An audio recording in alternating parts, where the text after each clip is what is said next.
தாயின் கருவினிலே என்ன தெரிந்து கொண்டீரே.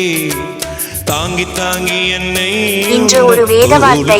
தமது ஜனத்தை சந்தித்து மீட்டுக்கொண்டு நம்முடைய சத்துருக்களினின்றும் நம்மை பகைக்கிற யாவருடைய கைகளினின்றும் நம்மை ரட்சிக்கும் படிக்கு ஆதிமுதற் கொண்டிருந்த தம்முடைய பரிசுத்த தீர்க்கதரிசிகளின் வாக்கினால் தாம் சொன்னபடியே தம்முடைய தாசனாகிய தாவீதின் வம்சத்திலே நமக்கு இரட்சணிய கொம்பை ஏற்படுத்தினார். லூக்கா 1:73 முதல் 75 வரைக்கும்.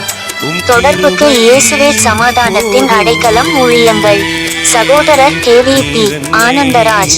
Cell number 9629997110. கர்த்தர் தாமே நம்மை ஆசீர்வதிப்பாராக. ஆமென்.